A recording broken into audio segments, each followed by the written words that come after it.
don't count primes, decode them.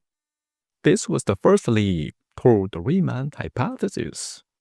Riemann's original goal was simple: to count prime numbers, to understand the distribution of primes. But there was a big problem.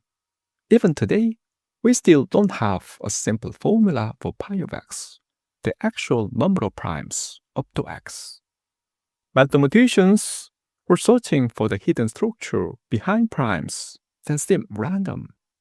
At first, they tried to count primes directly, one by one, 2, 3, 5, 7. For example, after counting primes up to 3 million, Gauss proposed a prime counting function called Li of x. But that approach had its limits. It didn't reveal any deep structure. That's where Riemann's first leap happened.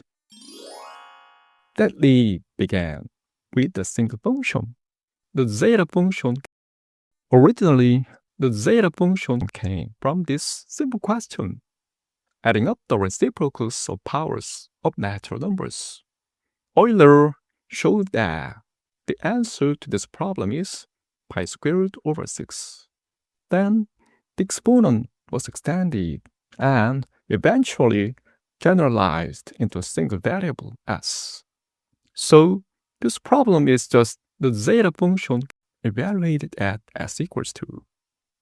At first glance, the Zeta function has nothing to do with primes, because it's built from all natural numbers. But Riemann saw something more. This function hides a deeper structure of primes. It can be rewritten as a product over all prime numbers.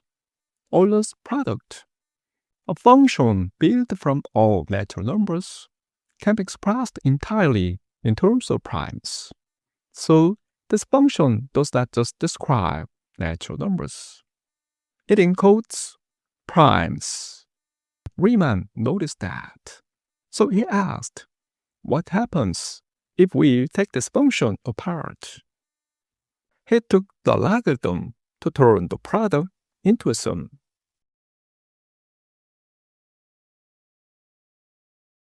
And then he applied this expansion.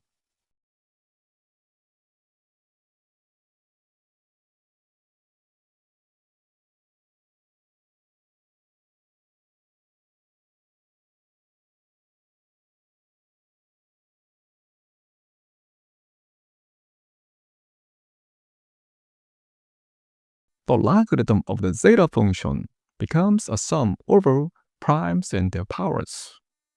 Each term carries a weight: 1, 1/2, 1/3, 1 over k.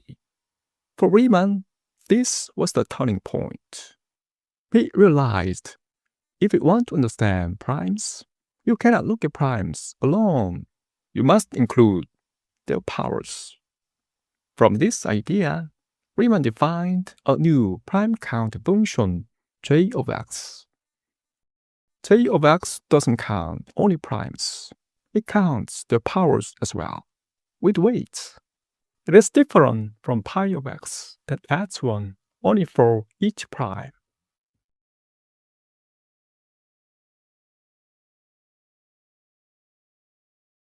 This was not just a small adjustment. It was a completely different way of thinking. J of x was not invented arbitrarily. It was already there, hidden inside the zeta function.